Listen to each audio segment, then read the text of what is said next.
que eran mejores ya se veía. Enrique sentaba que iba a ser el mejor de todo ese círculo de personas.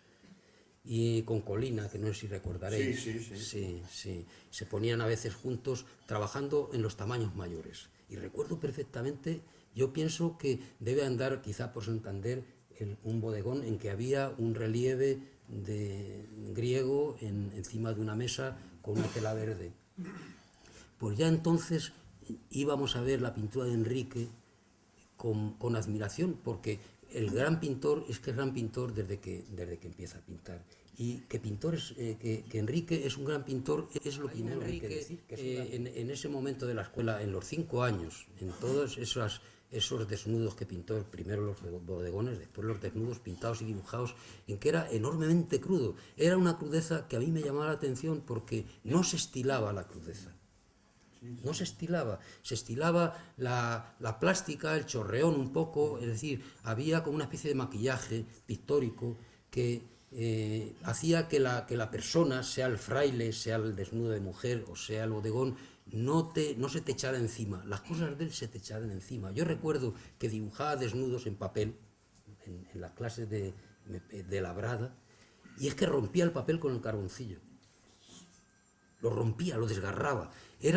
Se te echaban encima. Yo nunca he visto trabajar de una forma tan poco protegiéndose tan poco. O sea, la sensación de que estaba trabajando en el riesgo, en algo absolutamente nuevo, inédito y que le correspondía a él, yo creo que unos cuantos teníamos la sensación de que ya estaba ahí. O sea, Enrique ya estaba ahí. Tenía presencia. Ya estaba ahí, sí. Sí, y yo recuerdo, bueno, podría, describir dibujos y cuadros durante esos 4 años de convivencia, hasta que ya recuerdo de ver el primer cuadro abstracto, todavía estaba en la escuela y lo trabajaba allí, en un cuadro pequeño, que era yo creo que el primer cuadro abstracto que vi yo, mucho antes que Lucio lo hiciera, mucho antes que yo viera ninguna exposición. Enrique Gran ya estaba haciendo una pintura abstracta, sería quizás hacia el año 54, pero seguía trabajando en la escuela fenomenalmente bien. Es decir, que la maravilla de ver a un pintor trabajar desde sus comienzos y evolucionar hacia la pintura no figurativa, digámoslo así, pues no cambia la sustancia de su pintura. Y es verdad lo que dices tú, y es que sigue siendo, trabaja sobre la naturaleza. O sea, ahí está la naturaleza como en Gaspar y Friedrich, o puede estar en Beruete, o puede estar en Goya. Está la naturaleza, está el aire, está la humedad, está la soledad, está la distancia. Todo lo que pueda estar en una pintura figurativa, en una buena pintura figurativa, está en las pinturas de Enrique. Sí, es verdad. También en Lucio. Es curioso. También en Lucio. También en Lucio. Lo de Frédéric, con una figura delante, verdad que es un cuadro de. Pero a mí aquellos cuadros de Enrique hechos allí, así, a la pata a la llana, sin medir y sin nada, directamente en unas sesiones, hacer una señora desnuda de espaldas, como hizo la Botticelli, con las horquillas puestas aquí. Y decía, pongo las horquillas, porque claro, nadie ponía las horquillas, porque eso era una cosa anecdótica. Y él decía, pongo las horquillas porque es un trozo de pintura. O sea, él la horquilla la convertía en pintura. Y a mí esas cosas me hacían cambiar la visión de las cosas. Era un hombre que verdaderamente iba por libre. Iba por libre ya en la escuela. Para mí era más evidente que fue mucho después, porque después ya conoces a mucha gente y bueno, entras ya en esa relativa confusión, ¿no? Pero en ese momento a mí Enrique era de un fulgor todo lo que hacía y todo lo que decía. Y todo lo que decía, impresionante. Cómo hablaba de Picasso, cómo hablaba de Henry Moore, cómo desmitificaba las cosas. A Zurbarán, si llegaba al caso, yo visitaba a veces el Prado con él, ¿no? Con qué libertad hablaba y sin mala leche. Sí. Nunca. Por eso, aquello que me dijo, yo pensaba que listo es, si es que es verdad.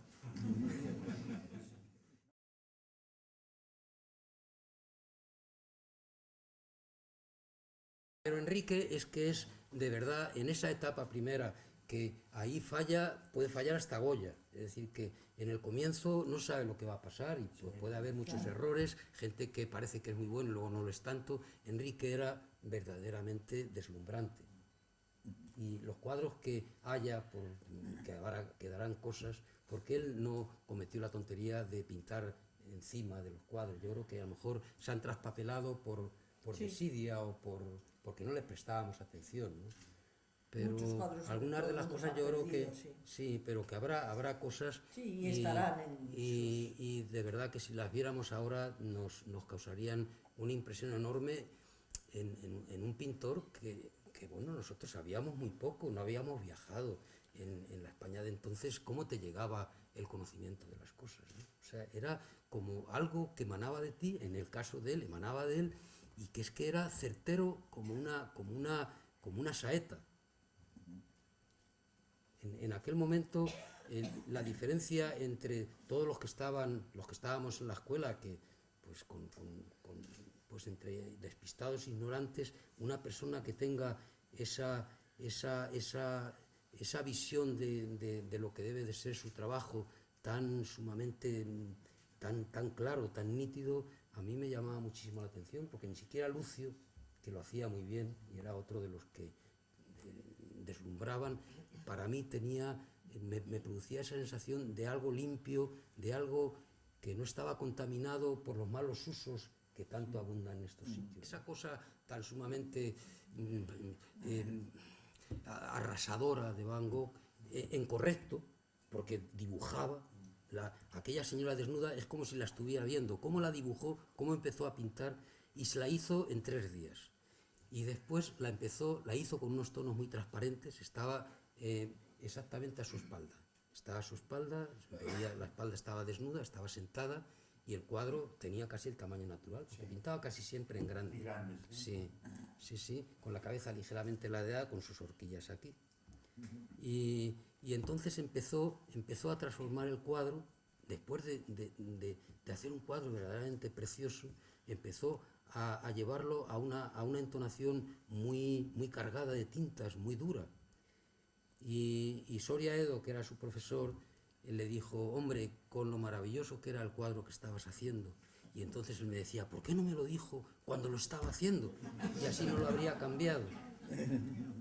Pero a lo mejor lo habría cambiado de todas las maneras.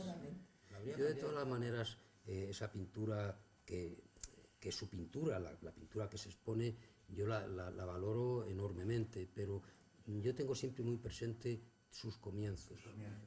Hay unos paisajes que hizo en el año 53, los trajo a Madrid y nos enseñábamos las cosas. Y fui a la pensión y me los enseñó como 3 o 4 cosas de calles, que los pintó en la calle, aquí en Santander. Que uno de ellos lo tiene una amiga nuestra que se llama Emilia Ruiz Campuzano, me parece que era muy amiga de él, que es como mejor que un Sisley.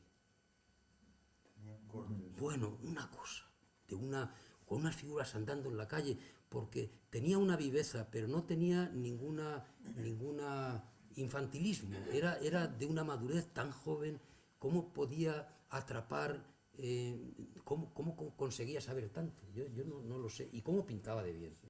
No, yo creo que era el río La Pila el que yo digo. La calle es del río La Pila. Un poco en Escorzo, Sí, no lo sé, era una calle que da un poco de vuelta, en tonos muy pálidos, el cielo blanco, nublado, muy de Santander. Sí, ese es otro cuadro. Sí, con unos cables que trazó con la espátula. Sí. Que a mí me llamó la atención. Los cables del tranvía o de algo, de la luz, los trazó rayando. Era un cuadro claro. Muy claro. Sí, muy real. Te transmitía mucho un espacio real. Sí, fantástico. Y de vez en cuando, ya cuando era Enrique Gran y estaba con Juana Mordó, y era un pintor que iba a Venecia, un pintor moderno, de vez en cuando hacía algún retrato que o le encargaban o él quería hacerlo, verdaderamente impresionante. Un retrato con su parecido, volvía a la figuración como podía hacer Picasso, pero de luego yo creo que mejor. Daba un quiebro con una naturalidad sin dejar de ser lo que él era.